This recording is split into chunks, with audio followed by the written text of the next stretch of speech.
Welcome to Marketing Shop Talk with Tim and Garrett. This podcast is where you become a student of marketing along with us. Join our conversation as we learn principles of marketing from a variety of marketing books. Nice sound effect. Yeah. Podcasts always have like that intro and then the song and then. Oh, do I have to sing now? Yeah. I don't think you can sing. Anyway, it's great. It's great to have you back, Tim. Yeah, well, thanks. I'm glad to be back. That last week was a little awkward. I gotta admit, I wasn't sure how to podcast by myself. Kept asking questions and nobody answered. That's right. I hear it's okay though to talk to yourself. So that's what they say. Yeah, Zig Ziglar has a famous line that says, "As long as when you're talking to yourself, you never have to say, huh?" Yeah, that's true. That's definitely true. Yeah, it was fun. So I guess to recap you a little bit, maybe the audience would appreciate this. We talked about the Schwinn Bicycle Company. Yeah. Everything they did right. So they did a lot of things right. But I'm thinking for the next one, I mean, that book's just so big and it goes on and on and on. And I don't think our listeners want to hear about bikes for like 30 episodes. So I think next time I'm going to talk about everything they did wrong. Okay. Yeah. And then from there, go to a new book. Yeah. I don't know. Let me know in the comments if you think that would be interesting. But I think it'd be interesting.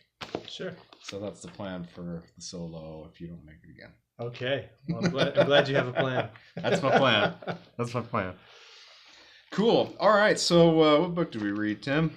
We read This is Marketing by Seth Godin. Seth Godin. I like this book.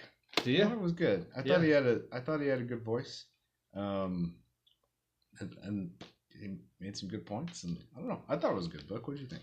Yeah, I think it's good. Seth is.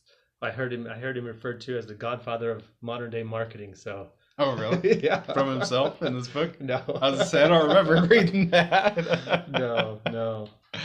That's someone else referenced him as that. So yeah, he's been writing books.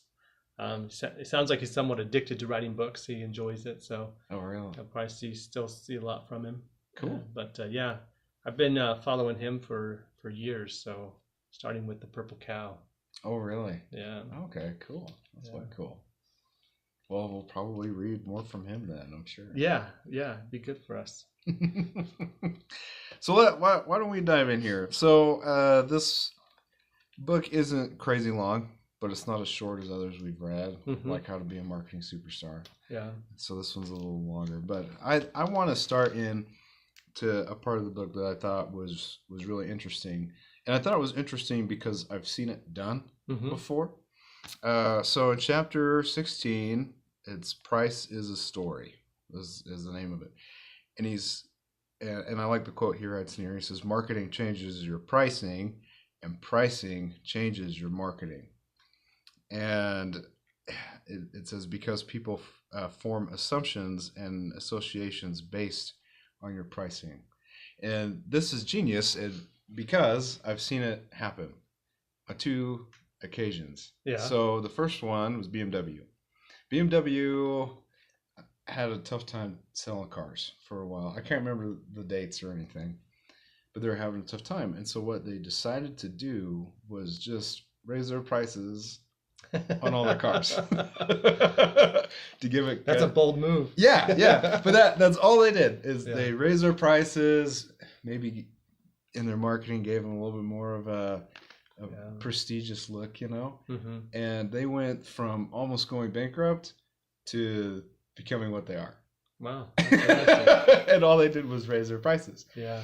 So that's true. Seth Godin's right on this. But on the second occasion, Specialized Bicycle Components did the same thing.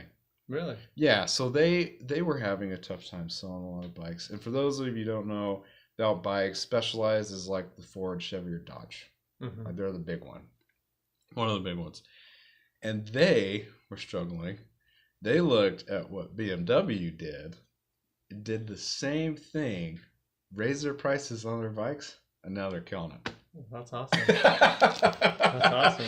And so I think I'm raising my prices. Yeah. You wanted too much. You wanted too much. But okay. But he's absolutely right, and he's not right just because he's the godfather of marketing. Like people have done it, and it's true. Yeah. It totally works. I mean, as long as you don't go nuts with it. But I read that and I was like, oh man, yeah, that's perfect. So yeah, I mean, there is this perception with your price as people perceive your brand. Yeah, and I think too that this is one of the things that I believe a lot of companies overlook as an actual marketing strategy is their price. I think they kind of focus on the idea of what the competition's doing, where do we fit in with that, with the market, and how do we relate to those others, and they think that they have to be competitively priced, meaning that they try to stay close to what the competition's doing, but I mean, I think that it should be something that should be addressed more often as a marketing opportunity. Mm-hmm. And I think another trap that's really easy to fall into is the bean counting, right? Yeah. You're trying to make this particular margin, and I mean I've seen it with small business owners. They just kind of lose sight of the pricing aspect the marketing aspect of pricing. Yeah. And how it's totally it helps. It really helps or hurts. Yeah. But and like we've read in other books before, you never want to compete to the bottom because you're going to lose. Yeah. One way or another. Yeah. we don't want to race down there. No, we don't want to race down there, and you probably don't want the customers that are grabbing the low hanging fruit, right? But it's a total strategy, and I have seen a lot of small business owners not quite understand that. I mean, one of my clients is like that. Mm-hmm. So we're changing his pricing now, and I'm really excited to see how it's going to go. But I'm positive that it's going to go really, really well. That's terrific. Mm-hmm. Yeah. I like how he even starts off the chapter by saying, pricing is a marketing tool, not simply a way to get money. Yep. So we have to understand that that's part of it. I think too that he gives an example of a loaf of bread that costs, I think it was like $1.95 to make, like all the ingredients and the labor and everything involved with it costs $1.95. And then you think about if they sell it for $2, they make 5 cents profit with each loaf of bread that they sell. Mm-hmm. But then he says if you sold it for $2.50, you would make 55 cents, which is 11 times more money, a margin, like you talked about that margin. But what that does is it infuses the business to be able to sustain itself, to be able to grow, to be able to apply that the financial capital that they're gaining back into their business, which I think a lot of people overlook. Like they talk about, like you mentioned the word margins, that's everybody has like this percentage that they're after.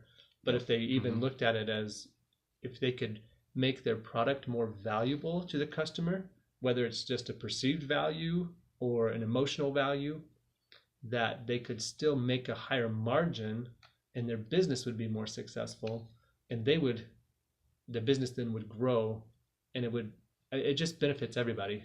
Yeah. Absolutely. If the consumer sees the value in it.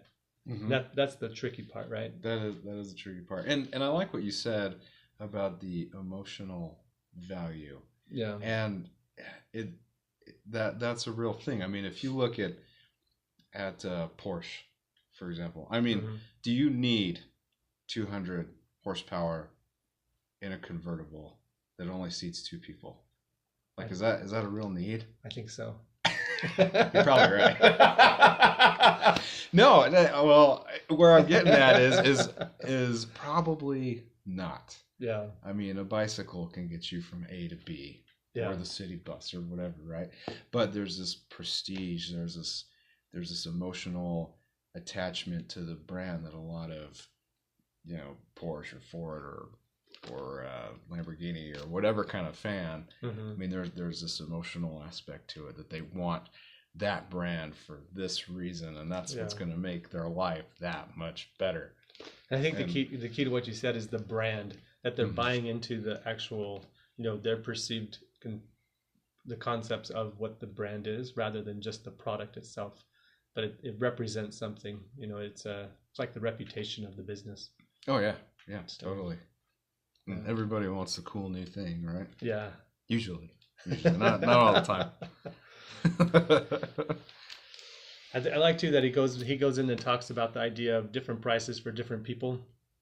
Mm-hmm. Like you talked about the idea of if you're racing to the bottom, do you really want those type of customers? Do you want those customers that are always penny pinching and, you know, they seem to take up a lot more time. They have a lot more complaints. They have, yes, you know, a lot more. Very much so. I say that. If you don't believe it, just try to give a service away for free and see what happens. No, that's the ultimate test. I'm only laughing because in one of the bicycle shops I worked at, well, not one, all of them, there was always that customer. Yeah. There was always that guy. They ask for the most that they can discount it. Can you do a little better than that? I know. And they'll like buy stuff from somewhere else and then expect us to like take care of them. You know? Yeah. Anyway, I don't want to be competing down there. That's all I'm saying. Yeah. Talking about free though, I mean, I don't want to overlook some of that stuff that he talks about, but the idea that that free is an opportunity as well, and a detriment. You know, like if you're giving away, you know, your work for free, or you're always discounting, you know, or you're always doing those types of things, then free is a negative to the business. But if you're giving away ideas, you know, or perceptions, that there's value in that. And then I liked in there that he has this quote that says, the ideas are free, but the expression of those ideas is where the value's at. That's not a direct quote, but paraphrasing, you know, the idea of that. And I think he used the idea of a chef, you know, has a recipe. They do these demonstrations. They teach, you know, the same things that they learned. But then there's still customers that will go to the restaurant where that chef works, and they'll have, you know, the white tablecloth and the fancy plates and everything, and they'll still pay for that value of the chef still preparing the meal for them, regardless of if they have the recipe, they have all the ingredients, you know, they would still pay for that experience of that. Right. Which I think is it's important for us to realize. I mean, to remember that. Mm-hmm. Well, I like how you said experience, because that's what people are buying. I mean, they are buying a brand, but really what they're buying is the intangible things, which is the service, the experience, the prestige. Mm-hmm. That's what they're buying. Yeah. I mean, your product also, but all that other stuff is equally, if not more so, important, I think.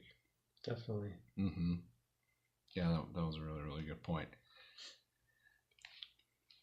Do you have anything else about pricing in there you want to talk about? No, you hit them on the head, man. I got one more. Okay, let's hear it. I can't pass this one up. Okay, let's hear it. So this section is entitled Trust and Risk, Trust and Expense. And it's the idea that that when you discount things to try to build trust with somebody, thinking that they'll appreciate that discount, it actually does the opposite for what you're trying to accomplish. So things that are inexpensive or cheap have the opposite reaction to people when they buy it. They are less likely to trust that if they get it at a discount, which I think is interesting. We kind of touched on it a little bit, but yeah, no, I definitely see that. I mean, I'm gonna go back to bikes again just because I've worked on bikes for a really long time, but I have seen that in the industry. Yeah. And this can apply to all retail, really.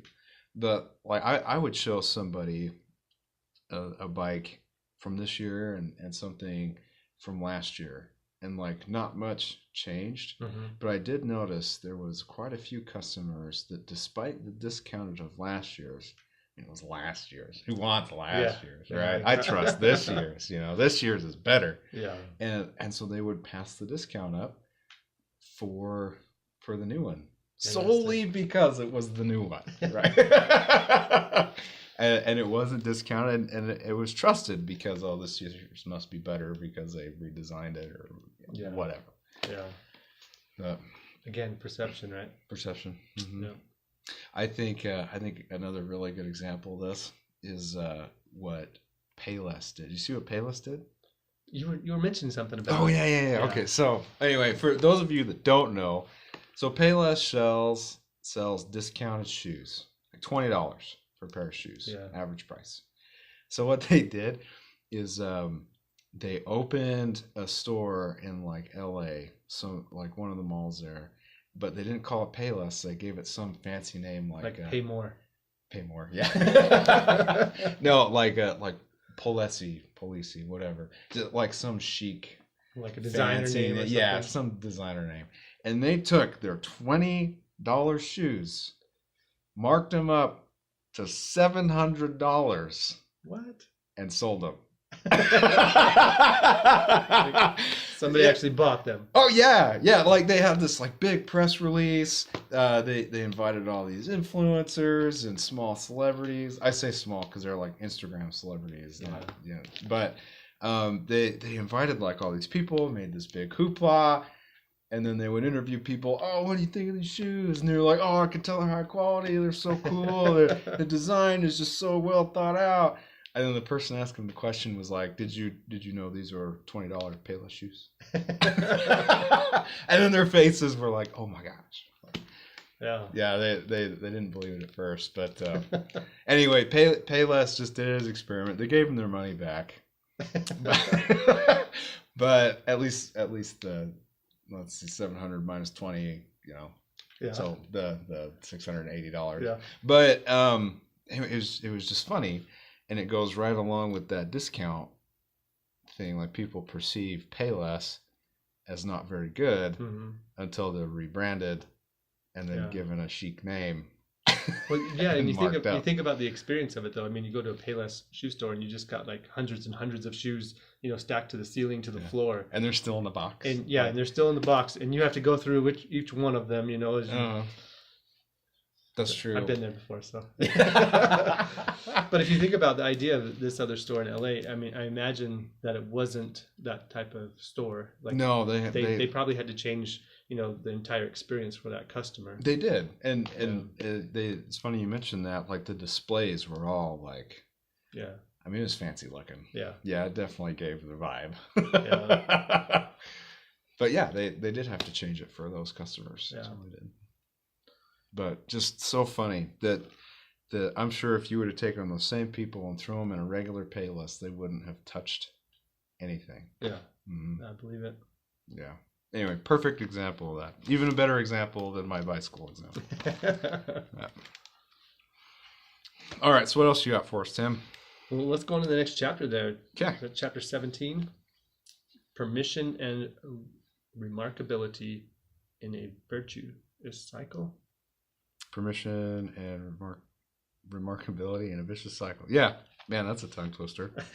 I like the first line though. It says permission is anticipated, personal, and relevant. And it totally is. Like if you go into someone's house, usually you ask for permission to sit, or they give you permission to sit. Or whatever, right? And it's just kind of an expected thing. Seat, yeah.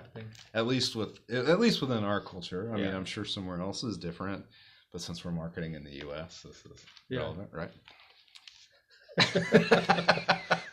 Yes, it is.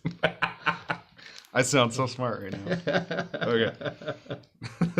Anyway, go on with what you're going to say. So yeah, I think this is interesting because Seth Godin actually has a book called Permission Marketing. So I imagine that like he just tried to cram all of the information from that one book into this chapter. Huh. No, I don't really think he did. But... Oh, okay. All right. We'll have to check it out. Yeah. But I like the idea of he mentions in there the idea that you have a crowd of people, your audience basically, and that they are anticipating you to put things out. And that's the permission that they give you. So rather than trying to keep pushing stuff towards people, towards customers, towards people that you think would be interested in buying, they actually invite you, like you talked about, like that idea of inviting them to participate in their life, or to share information which could have a marketable or a financial reward to you, but it's still something that they still are that they're looking forward to. They're engaged in the process. I mean, it makes a lot of sense to me. Yeah. And I mean, we can totally see this in the internet age of things, right? I mean, there's lots of spammy things out there that just keep getting pushed to you and pushed and pushed and pushed. And so much spam. So much spam. But the idea of actually having, doing business with a place that you are interested in what they have to say, whether it's just like, updating their blog, it's because it's not necessarily you're making a transaction with them, but you're still engaged in learning about that business or whatever they have going on. Right.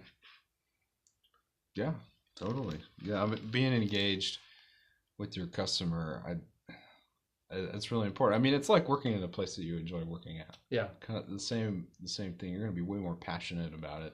Or even just working with the types of people that you enjoy working with. Yeah, that too. Because it makes it so much more enjoyable. Oh yeah, absolutely. I don't know that we really need to expound upon that. I mean, that's pretty dang.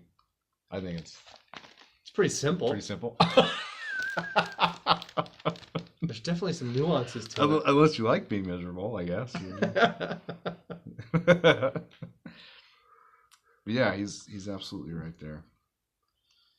Yeah, since there's a whole other book about it, I mean, we don't have to touch on it too much, but the other part of that is the remarkability that he refers to, and that's like the idea of the purple cow.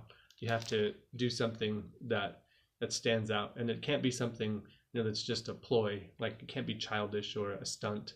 It has to be sincere, and it has to be. I keep using the word value, but that's kind of the idea behind it. Is you want to be remarkable in a valuable sense. You don't want to just be the prank guy, I guess. Everybody notices you just because you're pulling pranks on everybody. Right. The class clown, maybe. Yeah. Doesn't add anything to class. That's true. Unless you got the teacher distracted, and then they just gave you an A on the test. Maybe it works out. Sounds like you've had experience with something like that. No, what makes you say that? Oh, shoot. Okay, so were you done with that one? I'm good. Okay, all right. Yeah. So chapter 18. You're eager to move on. I can tell. I am. I'm excited for this. Okay, so this chapter is called "Trust is as Scarce as Attention." And I find that super funny and sad because it's true. Yeah. So when I did this, my senior project in college, we were helping the American Petroleum Institute market to millennials and Gen Z. Mm-hmm. So for those of you that don't know, millennials are basically in their late 20s, late 20s now, and Gen Z is just starting college. Basically, that's in its simple form. That's what it is. So anyway, we did a bunch of research, and we found that like millennials and Gen Z, their attention span's like 3 seconds. Like, no joke. Yeah. And sometimes I wonder if mine's any longer than that, though. I know. Sometimes. It depends on if you like the thing or not, right? Yeah. But it's so true, and gaining trust can be really hard because of all that spam we talked about, right? There's just so much. There's the little boy who cried wolf, right? There's just so many people crying wolf that when wolf actually comes, the truth is actually there. People just don't recognize it. Yeah. And I think too, like, marketing has really become environmental, for where we live. I mean, you can't hardly go anywhere without seeing the logo, or having some kind of experience with advertising or those types of things. I mean, you just think about even like the apps on your phone that still have ads on them, and they're always in your face. Well, it's not just real life too. It's in movies. Yeah. Like if you watch The Martian. I have. There's CNNs everywhere in that one, right? Yeah. And product video, video games is huge. Yeah. I can't remember that. Maybe I can't remember the game, but it was like Coca-Cola was everywhere in there. Interesting. Yeah, I can't remember what one it was. So sorry, not very helpful. But like it's in those. I'm sure it'll move into books if it hasn't already. Fiction books. I mean, it's just all over the place. Interesting. And it used to just be like billboards, and magazines, and TV here. in the good old days. That's right, the good old days. The good old days. That's hilarious.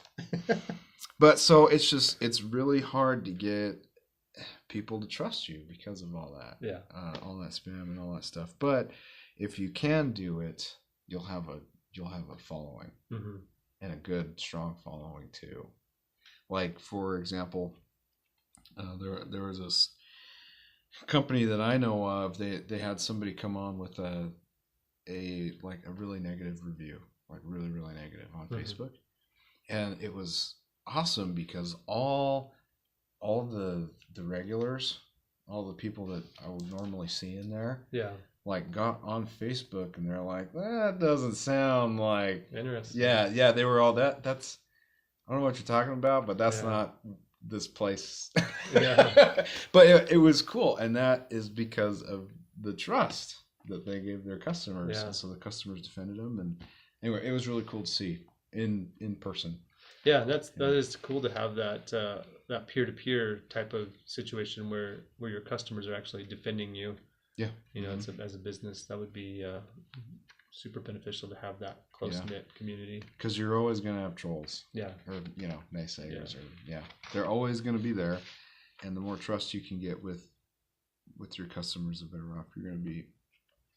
Simple equation, but it's important. So that's why I felt like it was important to talk about. Yeah. Yeah. And he says in here, trust is action. And it's true. I mean, you have to actively do things to build that trust. You can't just sit on the fence and let the wind take you wherever, right? Yeah. It's a very conscious thing that you have to defend and work at all the time. So, and then he talks about too in this same chapter that you'll start building the tribe. So we talked about that cult following, right? Yeah. You'll start building that. And it's true because I've seen it. And he's right. And that's where we're at. Seth is always right. Seth. That's right. Seth, Mr. Godin. Okay. It's funny though because he has a book about tribes too. Does he really? Yeah. I wonder if we took all his books and let's condense these and put them into another book. I think he just put the introductions all together. Is what he did. Take the introduction from this book and put it. That's not a bad idea. That's like a greatest hit CD, right? Yeah, let's just take our best CDs, our best song, and put it on the CD. Yeah. Not that people buy CDs anymore, but what the heck. I hear mixtapes are actually coming back. You can actually record on cassette tapes. Like cassette tapes? Yeah. Cassette tapes are coming back? Yeah, I heard something about that. Are you sure? Why? When you used to be able to record all your songs, from one over the radio. Yeah. They're coming back. No way. Yeah, just like vinyl records came back. Well, I knew vinyl, and I kind of understand vinyl, but cassettes? Yeah. Okay. We'll see. You can market that. You can market and sell it. What's old is new. Yeah. Until it's old again. Like bell bottoms. They were popular in the 60s, and they died, and they came back in the 2000s.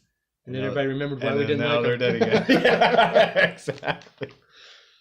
I'm not old enough to remember the 70s bell bottoms, though, so... That's just what I'm told. Okay. That's just what I've heard. I just wanted to clarify. In case anybody's wondering out there. It's true. Oh, man. Okay, another great chapter. And this one, I think, is his longest chapter. The Funnel. Chapter 19. 30 pages. All right. It was pretty awesome. Educate me on this funnel thing. Okay, so, it's really funny because it took me a really long time to, figure out what a funnel was. Scrolling through Facebook, hey, let me help you build this funnel, blah, blah, blah. I'm like, what? What are you talking about? It's wide at the top. Yeah, it's wide at the top. It gets skinny, and you take your oil, and you use it, and you pour the oil into that's a funnel. But no, that's not what he's talking about. So, and there's two types of funnels. The one is the internet marketing type funnel. But then this funnel he talked about was a different way to look at it, and I really liked it. So basically, what he says you need to do is you try and attract the right people. So say you have a million people that like you on Facebook, right?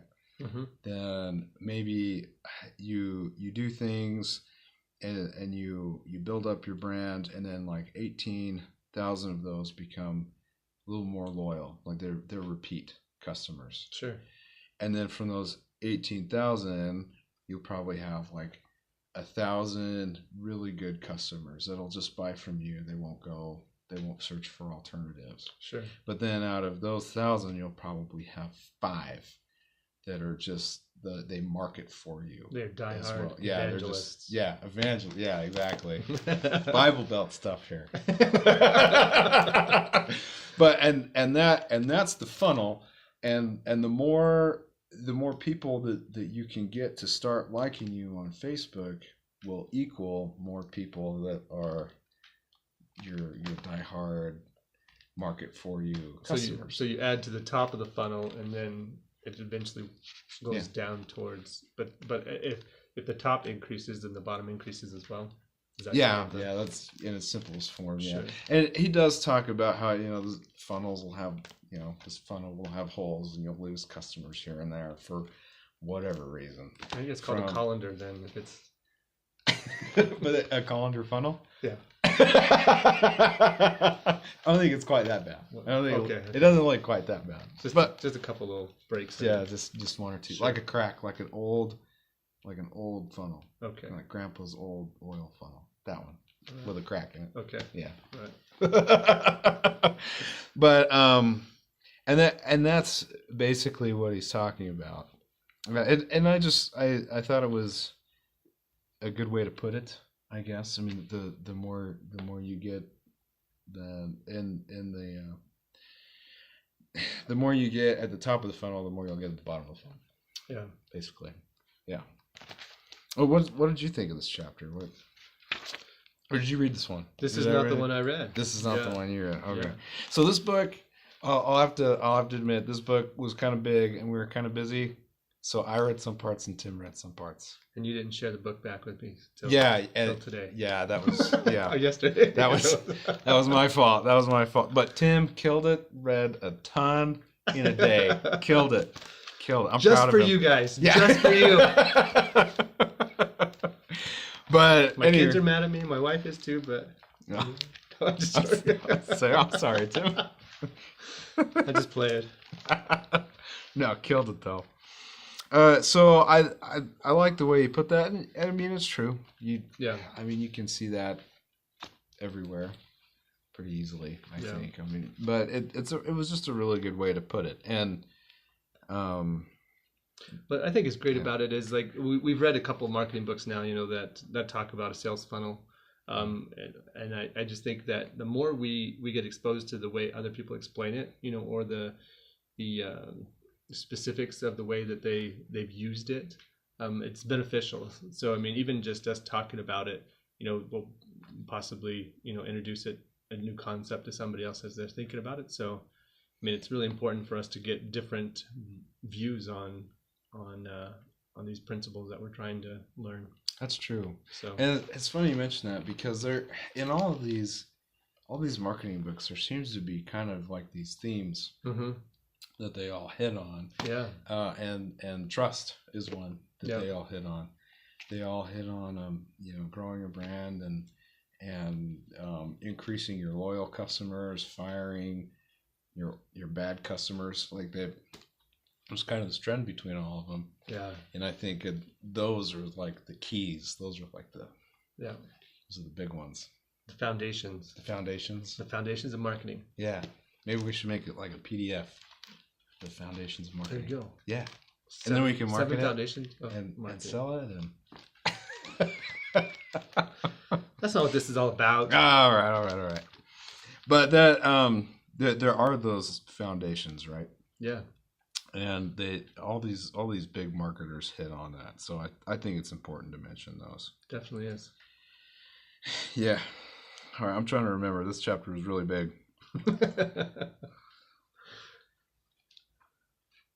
Oh yeah, this part. Okay, so there's basically 2 ways to sell things, and you got to figure out the way you want to go about this. But it's kind of hard because usually it's picked for you. Okay. So when you look at the sales on Amazon for books, for example, okay. So you can see this graph. Our listeners can't. But basically, there's the top seller sells tons, millions of books, okay. Sure. And then the next one maybe only sells 1 million books, and then the next one is 500,000 books, and that just kind of gets less and less. Well, there's this point that is reached, and that's called the long and the short tail. It's a division then. It's the dividing point. So it gets to the point where basically all the other books are selling about the same. Like it just kind of, it's got that huge spike and it comes down and it just levels off and plateaus. So everybody's selling the same at this point. And if you're on the side where you're selling millions of billions of books, then you're on the short head of the graph. Yeah, and that's the steepest. And that's the steepest. Yeah. And then if you're on the other side, you are on the long tail way of selling. And like he goes on to say, getting a hit is really hard. It's really hard to do. Yeah. And so selling on the short head is a challenging thing, not impossible, but it is hard to do. So what a lot of companies have done, and he gives an example of a t-shirt company in here. He doesn't give us a name, but he shows a picture of a shirt in here, and it just says legendary since April 6, 1988. Yeah, so assuming that's the person's birthday, right? They're only going to sell that shirt to somebody that was born on April 6 in 1988. Yeah. Which isn't very much. But they also have tons and tons and tons of other shirts that are like really niche like that. Yeah. But so they're selling on the long tail of the graph. I see. So not any one thing is making a lot of money, but dozens of small things is what's making money, and that's how they're doing it. Interesting. Yeah, I thought it was. I guess I kind of knew that, but I never put it together in those terms. Yeah. I've looked into the idea of the long tail before, and it's fascinating because you would think that there'd be a limit to it, and it doesn't seem, with the way that everyone's connected in the world today, that you can kind of find a niche, a specific area of focus that you could leverage, I guess, and take advantage of, and it really is kind of neat because you can really then apply those things that you're interested in. We talked about like the idea of having that that connection with the customers and the product that you're trying to sell and all of that. I mean, it just kind of verifies that there's lots of specific areas that you could focus on and still, be a viable business. Yeah. Yeah. Totally. But I thought it was really interesting, and why not do the long tail strategy? Yeah. I mean, it's a good one, and it's way easier to do than getting a hit. Yeah. And I thought it was a dang good idea. Yeah. And you can see that with people that like own a lot of Etsy shops or something like that. Yeah. Sell one thing here, one thing there, and soon, yeah. I mean, they're making a living just by selling in the long tail. And I thought that was really cool. Yeah. I think that's a really crazy. good way Points it out in there. Yeah, it's pretty dang awesome. Oh man. One of the things I like about this book, the way that he put it together, is that each chapter kind of ends with some questions. And I think as a marketer, you could take some of those questions and really apply it to whatever challenges you're going through right at the moment. And it just really helps to kind of focus you. So if you ever get like distracted on things that you feel like you're off course with your marketing, that you could kind of just go through this and look at the end of every chapter and just kind of see where you're at with it. Yeah, I like that too, because I mean, as marketers, I mean, what are we in our most basic form? We're problem-solving communicators is what we're doing. Yeah. Like how, and I say problem-solving communicators, like how are you going to sell this product to this person? Yeah. So you got to solve that problem, but then you got to be able to communicate the product to somebody. Yeah, and it's kind of like the idea of really, it comes down to the basics of understanding what your product is, and defining the customer that it fits the best for, and then being able to communicate those ideas of the benefits to that customer. And that's really what I see it as when you just break down marketing to the essentials, I guess. Oh yeah, totally. So. And that goes for big and small, and it can change too. So he gives another example in here. He talks about Facebook. He says, in our lifetime, a few brands have crossed over fully to the mass market. Mass market meaning like everybody. And he says Starbucks, which is familiar to most reading this, hasn't made it all the way, and neither has Heineken or even the bagel, but Facebook has. Facebook's gone to the mass market, and he shows a graph. But basically, what Mark Zuckerberg did is he started Facebook with people at Harvard, and Seth talks about how this was key to the success because it gave the students at Harvard a way to figure out where they were in the pecking order, like who was more prestigious than this person, and it works because they were in a prestigious school, so like everybody's competitive. They were concerned about it too. Yeah, they were all concerned. They were all competitive, and so they were all just trying to be better on Facebook, right? and so that spread. It then spread to other Ivy Leagues who did the same thing. And then it went into other colleges, and then it started getting into our garden variety citizen, right? Yeah. But that's how it started, and they did a lot of other things too. But where I say marketing can be flexible is, it was just kind of marketed. The idea was just kind of for Ivy League students, and now it's changed to everybody in the world, which is cool. Yeah, which is really cool. But I thought it was so cool. I never thought that the success of Facebook was largely because it started at an Ivy League. Competitiveness at the beginning. That's interesting. Yeah. So if you can figure out that, like that's the secret sauce. That's right. That's the secret. Where do you start? Who do you target? That's what marketers are trying to do, right? Yeah. But I just thought that was awesome. That was really, really cool. He gives a lot of other stories too. Like we could spend another hour talking about just this chapter. Yeah. Like he talks about clean water in villages, and us it's normal, but to people in Africa it's not normal. But you have to gain trust for the people in Africa because they're not sure about this new fancy purification machine. They're not sure of the benefits because they're used to doing what they do, right? Yeah. Like he talks about that. He goes into business to business. Like he just goes on and on and on and on, and it's really good. Yeah. And I don't want to give it all away, but we could spend another hour talking about it. Yeah, and like you mentioned, another good benefit about the book is that there are case studies in the book, to learn from. Yes. To see which ones kind of apply to individuals, in their marketing efforts. And that was kind of my gripe about How to Be a Marketing Superstar. He talked about those things, but didn't cite it. Yeah. Or give you specifics, and I'm sure it's true. I'm not saying Jeffrey Fox is lying. I'm just, I just wish he would have done more citing, and stuff. But Seth does. He does do that. That's part of the reason why his book's bigger.